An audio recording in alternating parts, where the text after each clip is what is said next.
All right, hello. I just wanted to take a second to show you my Bass Raider modifications.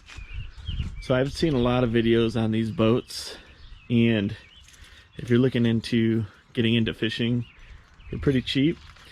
This is the way to go.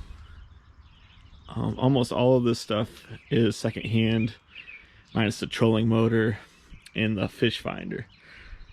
But everything else I either bought with something else or saved a lot of money that way. So anyway, this is a Pelican Bass Raider 10E. It's a 10-foot model. It is equipped for 2 people, 515 pounds, with your gear. That includes your batteries and everything else.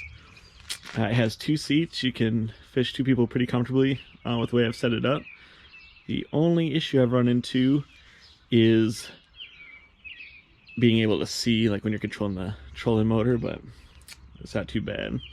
So anyway, I just kind of want to go through the boat with you, and then I'll talk about what it cost, and then we'll wrap it up. I'll do another video where I take it out. So anyway, the boat I was lucky enough to get from a friend. He sold it to me for $300. At the time they were going for about $650 brand new, but they are a bit more expensive now. I think Cabela's is selling them for $750. I've seen them up to $1,000. So if I were you, I would, yard sale, try to find one there. There's different versions of this boat, or different companies make a plastic pontoon like this. So there's I think there's one called a Bass Tender, and then I think there's one called like a Pond Hopper, something like that. But anyway, this is the Bass Raider. So I got that for $300, and I was fishing it for a while with just one battery and a 30-pound thrust trolling motor. So I've obviously upgraded from there, and so here are the modifications I've made. So first of all, I got this Nissan motor here. It's a 3.5. I believe it was manufactured in 2000. So these are like $1,100 brand new. I paid $350 for it on a yard sale. The guy I bought it from, this is the guy you always want to buy a used motor from, but he was retired. You saw he had his nice pole bar, and he had everything in there was nice and clean. The motor was clean. You could tell he took really good care of it. He started it right up for me, and it's worked very well. What I did here too is I added a floor, so you can see this is just treated plywood. I just treated it with Thompson's water seal, and then I wrapped it with indoor-outdoor carpet. And I put it in 2 pieces. That was just easier to measure and cut it, so that would fit. These are the original seats. All right.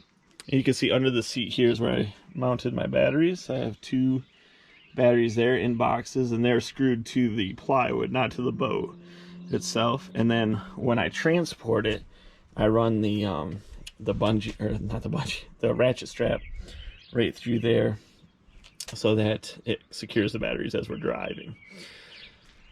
The other addition was a casting deck. Okay, and so what I did with this is I number one, built the frame to fit right on the edge of the Bass Raider. I did screw this into the boat, and then of course I put a support right down the middle there. There's just you can see the board there, and that's a nice spot for storage. So you can see, if I can get under there, you can see I have some tackle there. You can fit 3 regular tackle boxes in there. I also like to put my tackle box or cooler back here behind the seat. And then I have my fish finder set up. I just use my ice fishing gear, so that's my little battery for that, and I just tuck it right there. Of course, I don't leave that on there when I'm driving. I just do it when we get to the water, and then use that to connect to the fish finder here. And I did that fish finder setup. The ice fishing one was, I want to say it was $190. And then I bought this. I had to buy this transducer and this setup here. The setup was $50. The transducer was $50, so that was $100. So it's like $300 there into that setup. And then what I did for, you can see the Bass Raider it comes with these 2 rod holders up front. I just use those for the net and an additional rod. And then of course you could see as we went through too that you could just set these rods right in here like so. They tuck underneath here. I've seen videos of guys had like PVC piping where it was real neat. This I just like to beat up on the boat, so I just plop them in there and they ride well. To get back up here, what I did was I added this bow mount trolling motor. So I could not find a video where somebody had done the bow mount trolling motor. I had found them where people had put them on that front bracket there, but that was a real pain in the ass because the guy had to keep taking his eyelet out. That is also added there. Had to drill through that. So if you put your motor up there, you got to keep taking that eyelet out every time you do it. So all I did was I cut this casting deck into an L shape so that I could put the trolling motor at the front of the pontoon on this side. And there's a little dip here. You can see I just put a board underneath there to make up the difference. So it sits on there nice. It rides real nice. No issues. Easy to drop. You can see I have the iPilot for that, and that's just awesome. And then finally, what I did was for the trolling motor up here, there was a little plug up here, but it wasn't compatible with mine.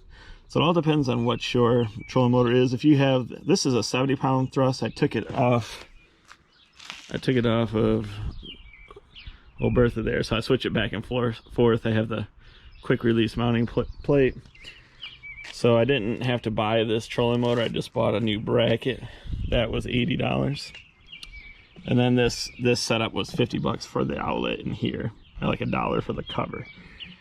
But I just mounted it there, and I didn't even do anything fancy. I just ran the wires. I just run them along the edge of the boat, if you can see down there. So just run them along the edge, kind of under the floor a little bit, and then they go into the casting deck so they're out of the way when you get to here. When you're fishing by yourself, obviously you don't want 2 seats. You just pop that off. It's no problem. And then the trailer I got, and it was just set up like this, and it worked out well. It didn't have any bunks on in her, but it had these little rollers and they're pinioned here, so that worked well as like a little bumper for the boat. It keeps it right in place. And then, like I said, I just use it. I put the ratchet strap around one of these little rollers here, and I run it up through here with the little handle under through the batteries down to the other side when I'm transporting it. So really easy breezy. The pros of this are you can pretty much take it anywhere, even on the trailer. When I first used it, I didn't use the trailer. Like I said, I had a 30-pound thrust trolling motor, 1 battery, and the boat. I threw it in the back of my pickup truck. It weighs about 100 pounds. So it's not bad. But even on the trailer, I've backed it down into the river. You can back it down into ponds. The boat, just even with all the stuff on it, you don't even really need the winch. You can just slide it up and down on the trailer. We added a board down here to the bottom of the trailer so that it's just flat on the bottom. The pontoon just sits on each board. But again, I just took it for what it was, and if I didn't mention it, so the trailer was $300.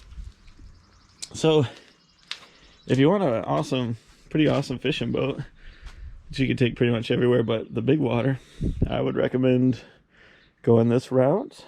So the total cost, again, if we look at the trailer, so trailer, boat, motor right there, you're talking about that was $950. If you paid for the 2 batteries, you're talking, they're about $80 a piece. So you're at $11.10, you're at $12.10 there. The seat mount, which was $20, so you're at $12.30. The whole fish finder setup, which was about $300, you're at $15.30. And then if you were to add the plug up front, you're talking about $15.80, maybe $10 for your wires and your little caps, so about $15.90. And then your trolling motor. So for me, I didn't pay for it because I'd already paid for it off my other boat. But if you were to buy this one brand new, I believe it's about $1,200 if you were to buy it brand new. But you can find them like with the foot pedals, and you can upgrade them to the iPilot for like $300-400 on Facebook, yard sales, kind of wherever. But if you were to buy it brand new, I mean, your whole outfit would be about $2,700, and you got a pretty rad fishing boat. I mean, it's gonna be reliable. You can take it wherever and have a lot of fun. All right, well, I hope you found this video useful, and add any questions in the comments if you have them. I'm sure I missed something. Peace.